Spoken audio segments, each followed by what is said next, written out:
Hello, everyone. This is the SCP podcast, and I'm your host, Dr.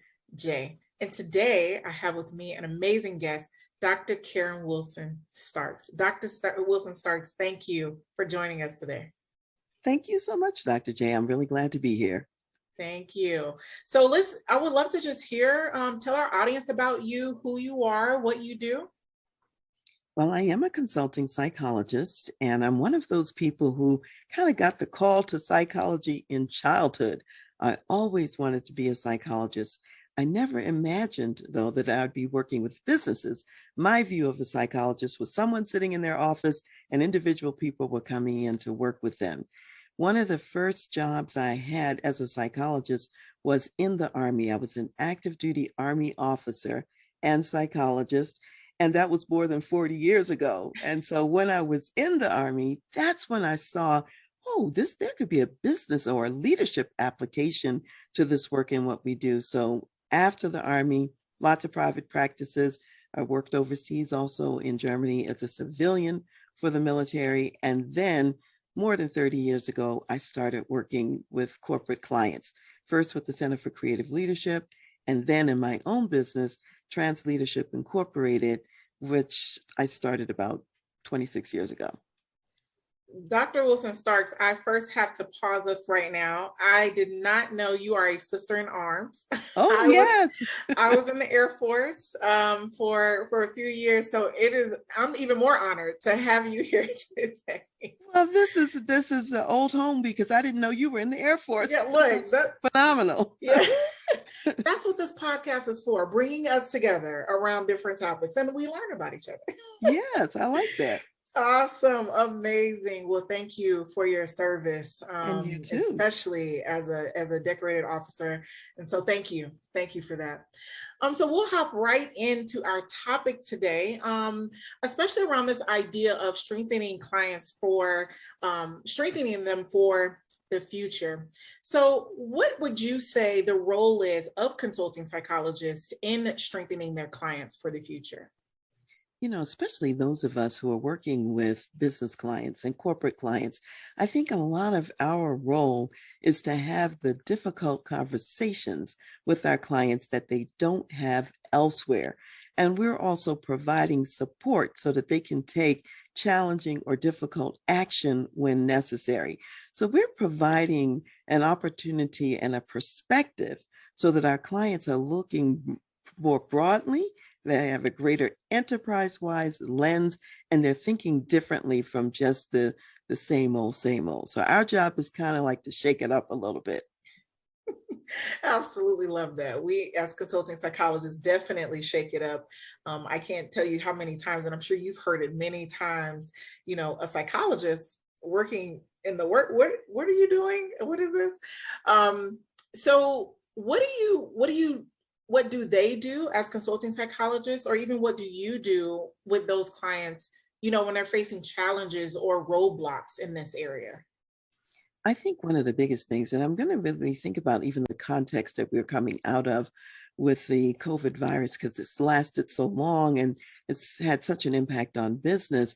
When there's a challenge in the environment, even beyond just the individual company, and it could be something also that affects an industry, let's say, that might be going on, I think our clients have to be encouraged to expand their options, to think very differently from how they normally think. And one of the challenges that I run into is that clients often, they get stuck in the old way that they're used to doing something, and they sit too long in a reactive space, waiting for things to go back to normal so that they can resume what they're comfortable doing.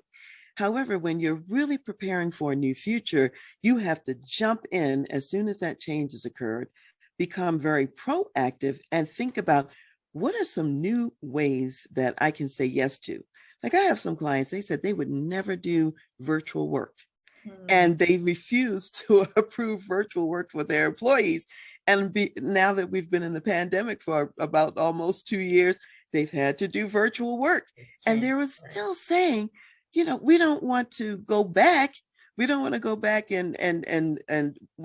rather they're saying, we are waiting until we can go back. We don't want to continue the virtual work, rather than to see what's the benefit that possibly is coming to their business, maybe from having a hybrid model. So I think one of our jobs is to help them think more broadly and to see the value in doing something different and to be proactive. Don't sit there and wait when you see a challenge coming down the pike. Like right now, I have a lot of manufacturing clients, and there's the issue of supply chain issues and goods and services not being necessarily available.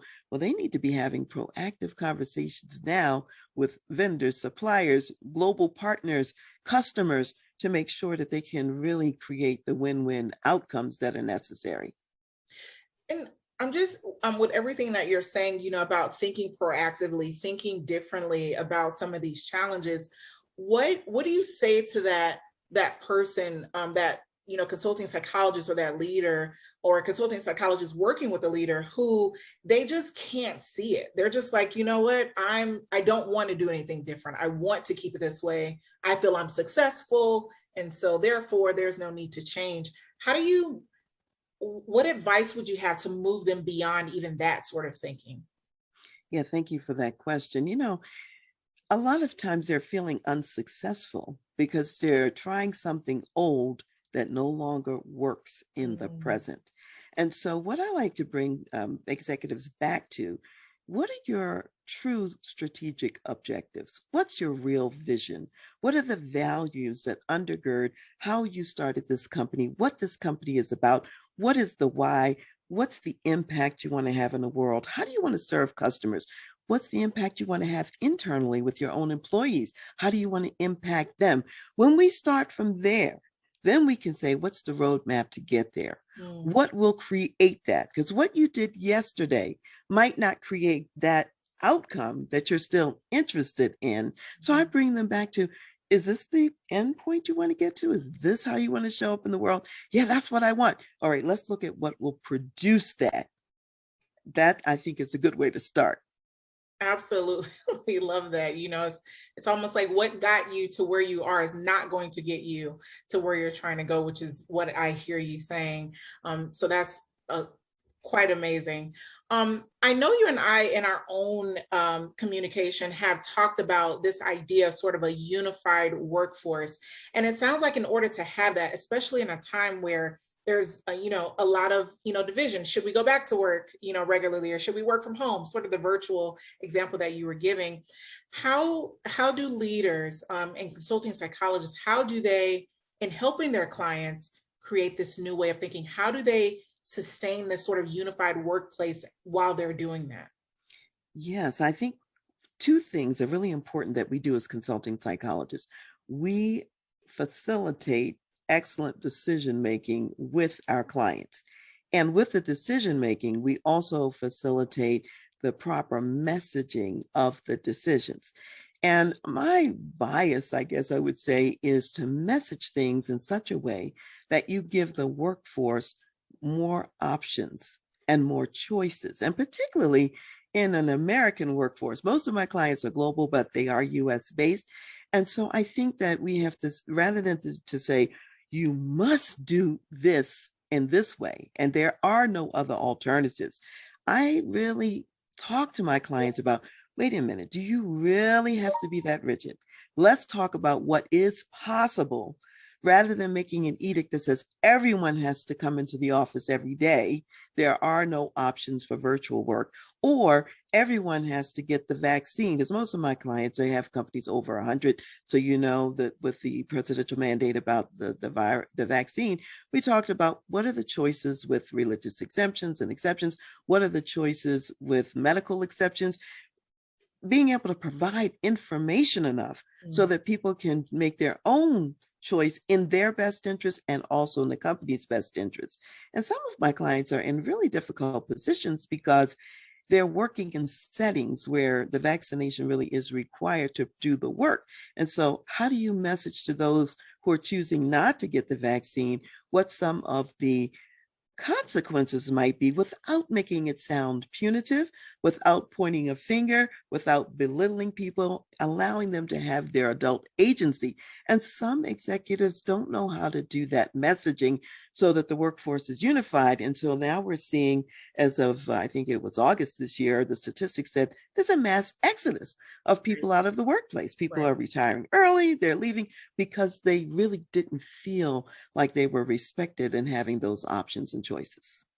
I want to touch on just one key thing, and then we'll jump back into, you know, into our topic. But this mass exodus, do you have any advice for consulting psychologists and how we can even engage in this space? Is there a space for us? It may not even be one, but if you have an idea around that, I would love to just hear your thoughts about how we can kind of, I don't know if we can assist. Like, is there just a place for us with this mass exodus that is clearly happening in our country right now? I think there's definitely a place for it. And some of it is related to what I'm talking about right now. Because if we really dial back, a lot of the work we do is to facilitate retaining more of the best people in organizations. We help our clients to attract some of the best people and to retain them. When people are exiting, they don't see how what's important to them is going to happen or be honored in the workplace as it's being conceptualized now. So that goes back to the decisions of the executives. It goes back to the messaging of the executives. And I think sometimes what is happening is they're trying to go into a closed door room and decide these things on their own. Mm. This is a co-created future.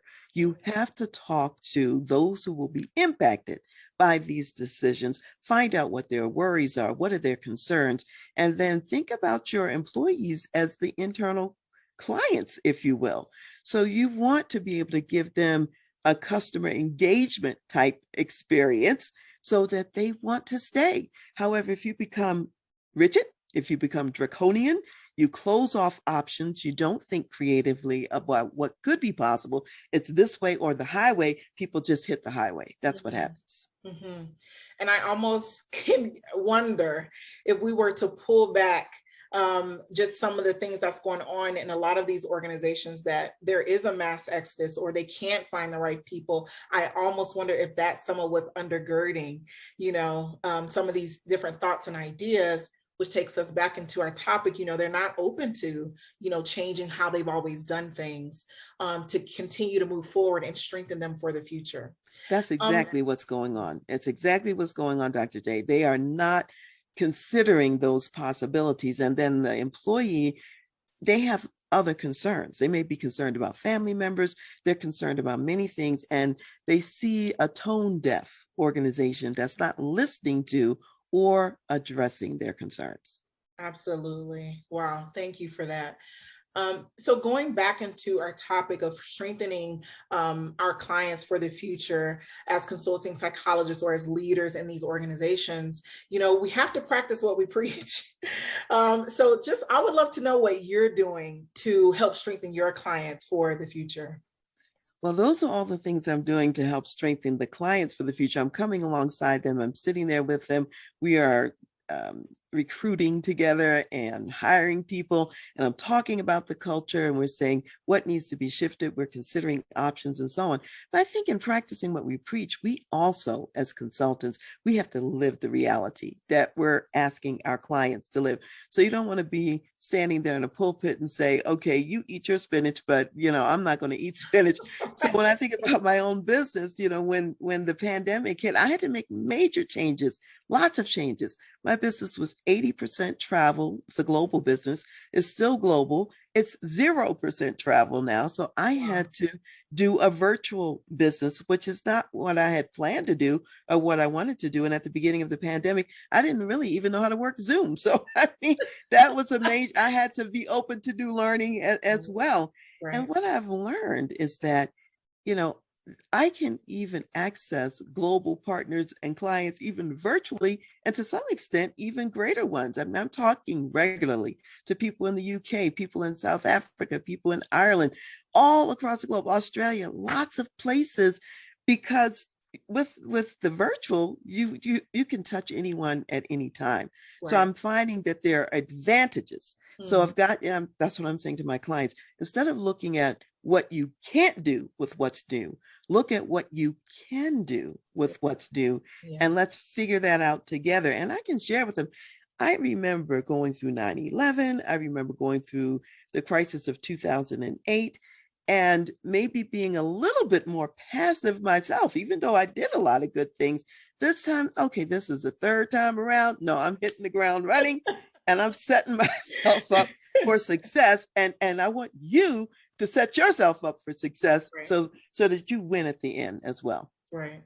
Wow, that's just amazing. And even in, something that you said, a crisis like this, it may be new of its kind, but we've all faced crisis before. And so do we want to be stuck, as you said, sort of doing some of those same things? Or are we going to, okay, here's another one. I remember what this was, a couple, a few times before, but I have to do, and I want to do something different. So that's quite amazing. And Dr. Jane, let me share one other thing too. Yes, I decided to create even a new target market in this pandemic, and it's going to roll out even more effectively in 2022. I've always worked with corporate executives. I've worked with military. I've worked with federal government and large nonprofit organizations, usually that have either a national or global impact. And so I've decided that I'm creating a new service for Christian executives who are in the secular marketplace. Now, I've had clients who fit that description, but I've never actually targeted them to go after that market. So what I'm saying is you can create a new service, you can show up differently in the world, and my clients can do the same thing. And we're in the world now of technology where the fact that we can even do that is just phenomenal. Everyone can make a website. Everyone can, as you said, we can find Facebook groups or LinkedIn groups where our target market exists, and we can start talking to them. Things are at our fingertips almost now, maybe versus before. It's easier in a lot of ways. Easier, yeah. All right. Well, thank you for that. I would love for you, as we begin to close out, I would love for you to share with our audience, those who are listening, especially maybe for that one or two people who are saying, I understand what Dr. Wilson Starks is talking about, and I'm ready to take my next step. What piece of advice would you have for that person that's ready to just dive headfirst into some of the things that we've discussed today? As we're thinking about our clients and what is helpful, we're in a time when one person alone is not going to think of everything that they need to think about. And that's okay. It's not designed for that executive alone to think of everything, or even for us as consultants to think of everything. It's in the partnerships, it's in the dialogues, the deep level conversations that we have, that we really uncover the opportunities and the pathways forwards. So my words of wisdom would be this: if you're an executive, you've hired great people in your company on purpose because they have talents, they have skills, abilities, they're thinking partners. Bring them together, think together, and co-create and craft the pathway forward that's really going to benefit your business and your customers. And that's it. That's it, folks. It's that simple, but it's intentional. It's intentional. And it may not be easy, but it will take some hard work. And I'm sure, Dr. Karen Wilson Starks, you would even say the fruit of that, if you start now and put some of these things into practice, it will just bear so much fruit. So thank you so much. Sweet good fruits. Yes, there you go. Good fruits. Thank you so much for joining me today. It has been a real pleasure. Thank you so much for having me, Dr. J. It's been a delight to be here. Thank you. Bye. Bye.